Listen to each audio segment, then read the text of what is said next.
तुमच्या मोलाच्या सहकार्यानंच आम्ही गाठलाय 30 लाख सबस्क्रायबर्सचा नवीन टप्पा. तुमच्या कामाची प्रत्येक बातमी साम टीव्हीच्या डिजिटल प्लॅटफॉर्मवर आजच लाईक, शेअर आणि फॉलो करा.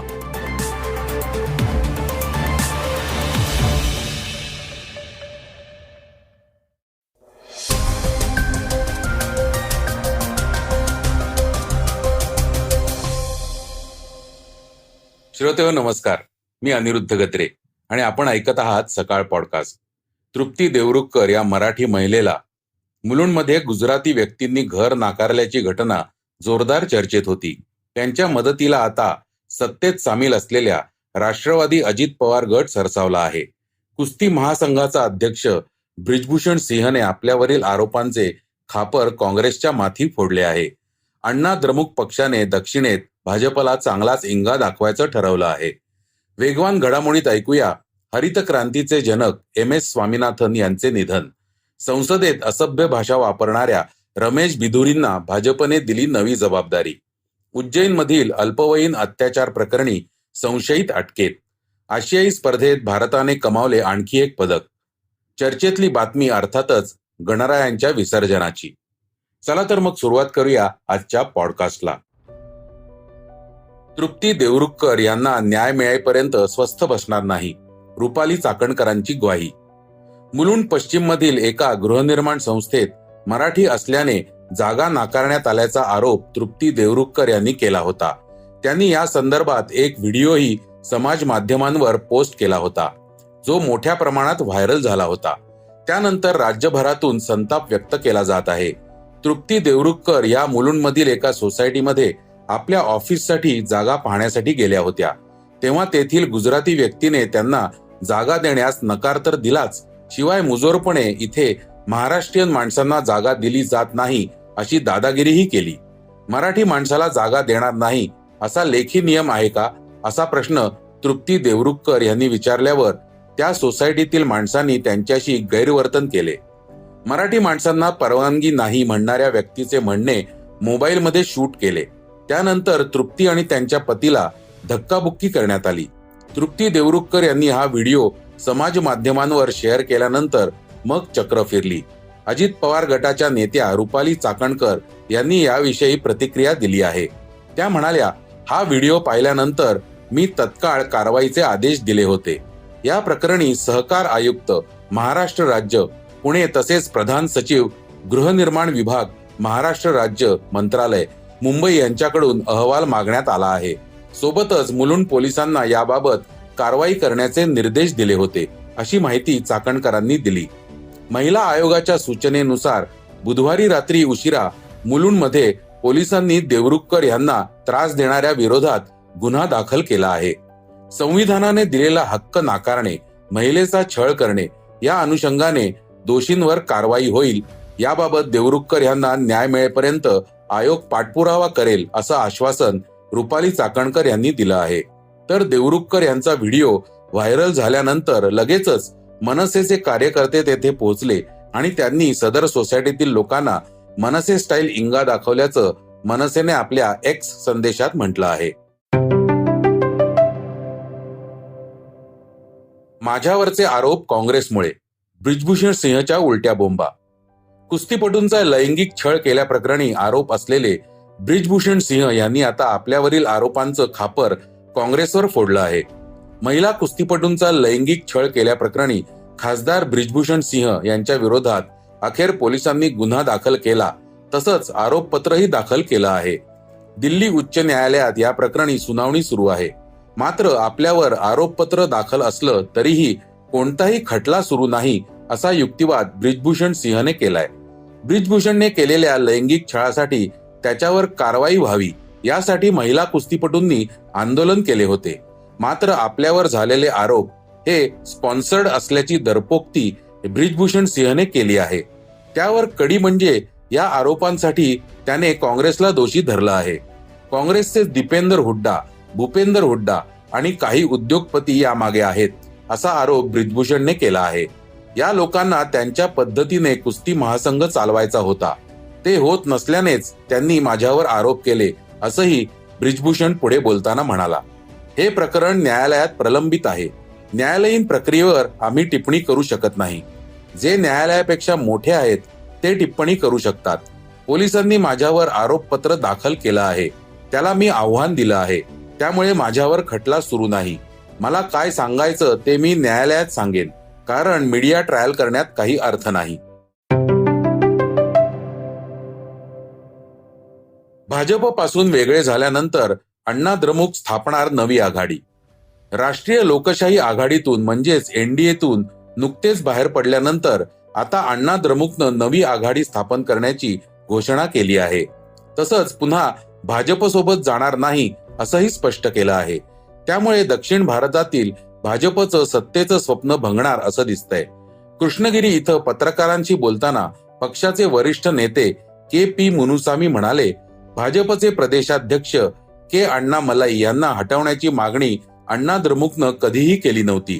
त्यामुळे अण्णा द्रमुक सारख्या बड्या पक्षाला अशा पद्धतीचे प्रश्न विचारणं हे मूर्खपणाचं आहे. आम्ही अशा प्रकारची चूक कधीही करणार नाही. आम्ही इतके असुसंस्कृत नाही की दुसऱ्या एखाद्या पक्षानं कसं काम करावं हे सांगू. आमचा पक्ष असा नाही. मात्र भाजपशी पुन्हा जुळवून घेणार का या प्रश्नावर त्यांनी अजिबात नाही असं उत्तर दिलं. ते म्हणाले, स्टॅलिन आणि त्यांचे पुत्र उदयनिधी स्टॅलिन यांनी दावा केला की हाच धर्म आहे. आम्ही भाजपशी युती तोडल्यामुळे आता डीएमकेची भीती स्पष्टपणे दिसून येत आहे. आम्ही पुन्हा एनडीए जॉईन करणार नाही, पण आम्ही नवी आघाडी करणार आहोत, ज्याचे अध्यक्ष के. पलानीसामी असतील. नुकतेच अण्णा द्रमुकने चेन्नईतील पक्षाच्या मुख्यालयात झालेल्या उच्चस्तरीय बैठकीत भाजप सोबतची गेल्या 4 वर्षांपासूनची युती तोडण्याची घोषणा केली होती. पक्षाच्या या निर्णयानंतर पक्षाच्या कार्यकर्त्यांनी पक्षाच्या मुख्यालयाबाहेर फटाके फोडत आनंद व्यक्त केला होता.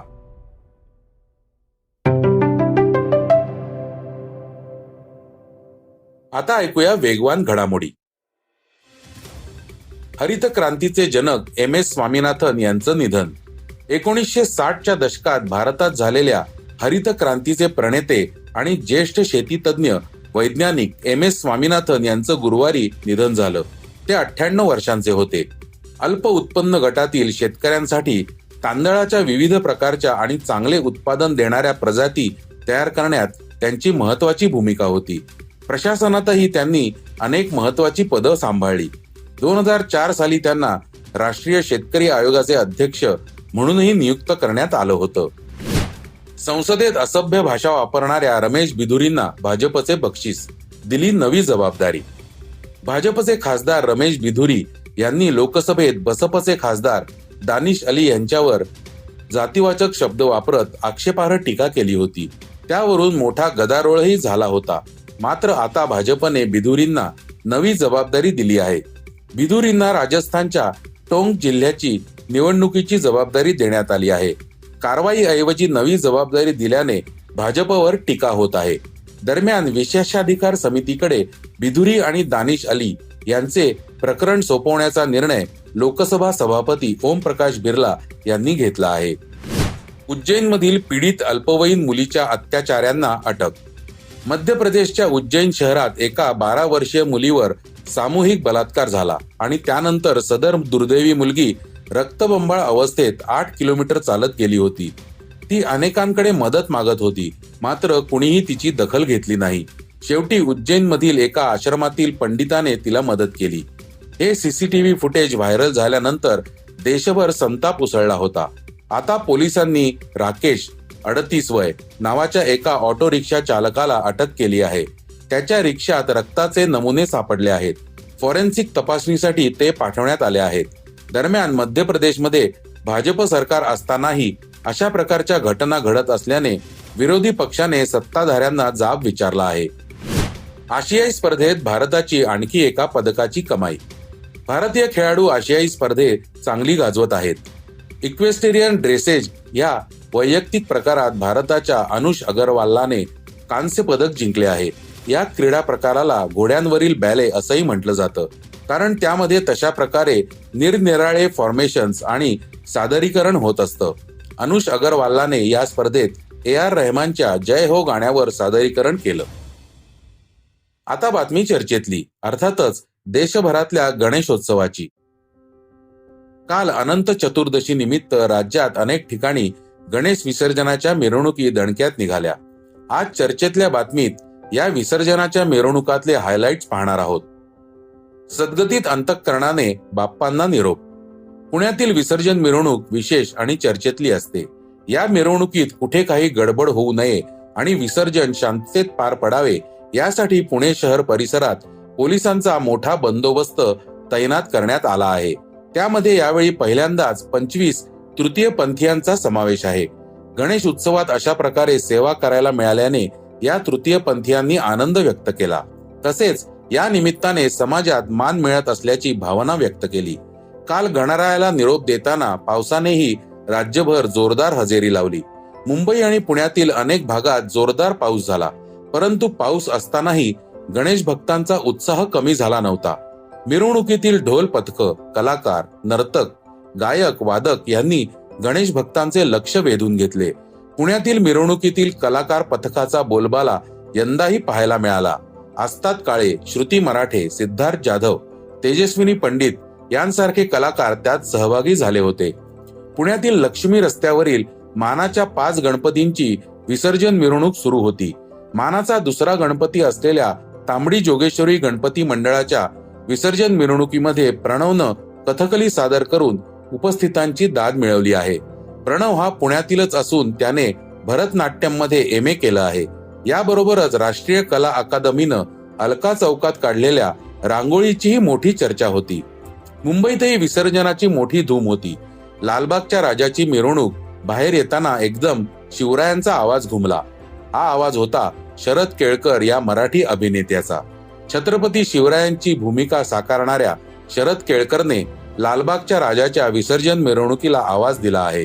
हिंगोली येथील चिंतामणीचे दर्शन घेऊन 2024 मध्ये शिंदेच मुख्यमंत्री व्हावेत यासाठी नवसाचा मोदक घेतला आहे. जुहू समुद्र किनाऱ्यावर गणपती विसर्जनासाठी तैनात असलेल्या एका तरुणावर वीज पडल्याची दुर्घटना घडली आहे.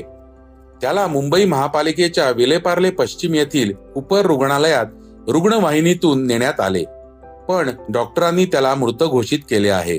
हसन युसुफ शेख असं तरुणाचं नाव असल्याचं कळतंय. तर श्रोते हो, हे होतं आजचं सकाळचं पॉडकास्ट. आजचं सकाळचं पॉडकास्ट तुम्हाला कसं वाटलं हे आम्हाला सांगायला विसरू नका. युट्यूबवर देखील तुम्ही सकाळचं पॉडकास्ट ऐकू शकता. त्यावरील तुमच्या प्रतिक्रिया, सूचना आमच्यापर्यंत जरूर पोहोचवा. आणि सगळ्यात महत्वाचं म्हणजे सकाळचं पॉडकास्ट तुमच्या मित्रांना, कुटुंबियांना नक्की शेअर करा. उद्या पुन्हा भेटूयात. धन्यवाद. वाचा, बघा आणि आता ऐका आणखी बातम्या isakal.com वर. तुम्ही हा पॉडकास्ट isakal वेबसाईट आणि ऍप वर सुद्धा ऐकू शकता. विसरू नका, या पॉडकास्टला आपल्या आवडीच्या पॉडकास्ट ऍप वर सबस्क्राईब किंवा फॉलो करायला.